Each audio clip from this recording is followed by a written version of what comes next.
Okay, so this is day 10. And so in the notes, you learned something called L'Hopital's rule, which is really handy.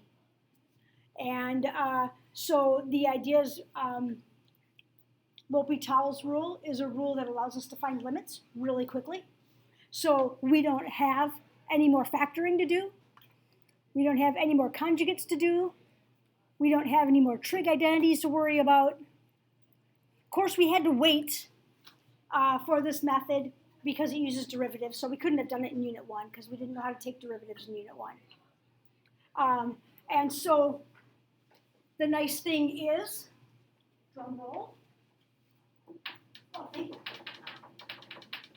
we can complete our limit flowchart. I know. What? Is that not amazing? So there it is. Did anyone ever notice that we had this orange marker that kind of left the end of the page? And okay. One person one year said, "How come there's that orange line there?" Way back in Unit 1, I was like, "Oh, pay no attention to that." Felt like the Wizard of Oz. But so now we have this side diversion here to get around all of that factoring and conjugates and trig.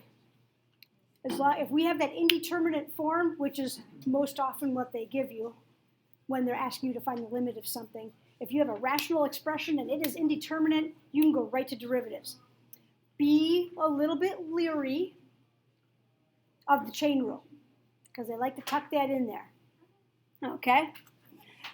We have to be careful about excessive equal to signs. Okay? So just kind of be, this is where when I work and I'm showing my work, I just work vertically and I just kind of don't put equal to signs. I just write the limit, rational expression, then the next line, limit, derivative top, derivative bottom, right? This is not the quotient rule. It's derivative top, derivative bottom, and then re-establish if I still have 0 over 0, and then I just keep going, and I just drop the equal to signs. Sometimes we have to do L'Hopital's more than once. Okay, as long as it's indeterminate, it doesn't matter what level of derivative we are at, we can just keep differentiating.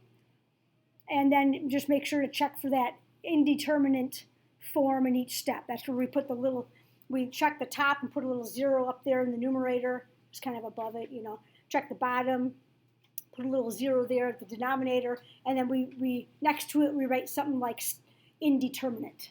And then we move on to our derivatives.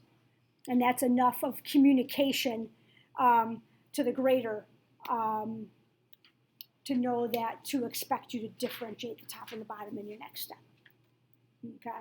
Now, nice thing is that I would say 90% of the time these are multiple choice questions, so work is irrelevant.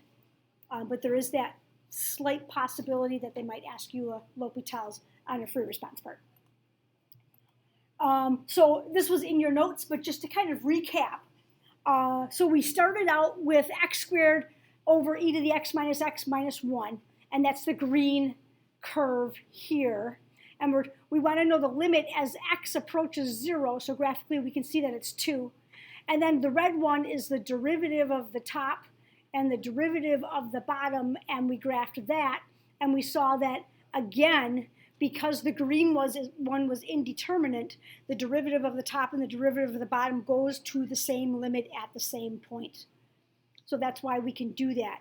And then when we check this to see if it's indeterminate, we realize it is, because 0 here and 0 here makes 0 over 0. So that means that gives us the green light to differentiate once again. So derivative of 2x is 2. Derivative of e to the x minus 1 is e to the x. That gives us our blue curve, which again, because it's the derivative of something that was indeterminate, approaches the same limit at 0. So it also goes through 2. But if we take it a step too far, this is actually purple, it's poor color choice. If we take it a step too far, 2 over e to the 0 is not indeterminate anymore, right? It's not 0 over 0, it's 2 over 1, which is why the answer is 2. If if we take this and differentiate it again, because because we have something that didn't come from an indeterminate form, it's no longer got the same limit. That's this purple line here, right? 0 over e to the 0 is 0 over 1, which is 0. But it does not have the same limit because it's something that didn't come from the derivative of an indeterminate form. Does that make sense? So that's why we can't take it too far. That's why we got to always check for 0 over 0 in order to differentiate again. And the idea is if you don't get 0 over 0, then you must be able to find a limit. It must be numeric. So it's a kind of a natural stopping point. Like when we get to this form, we get 2 over e to the 0, which is 2 over 1. So we have a numeric answer, so that naturally causes us to stop. Okay, so for today, when can we apply L'Hopital's? When it's indeterminate, exactly. And it takes the place of factoring and conjugates and trig identities. So those are, I mean, you can still do all that stuff if you want to, but you don't have to.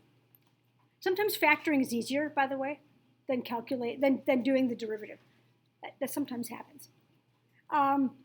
Be careful. Watch for the chain rule in taking those derivatives. They like to hide the chain rule in these sort of problems. Remember that indeterminate forms, we really focus on 0 over 0. We can't forget that infinity over infinity is also another indeterminate form that allows us to use L'Hopital's. We just don't see it as often.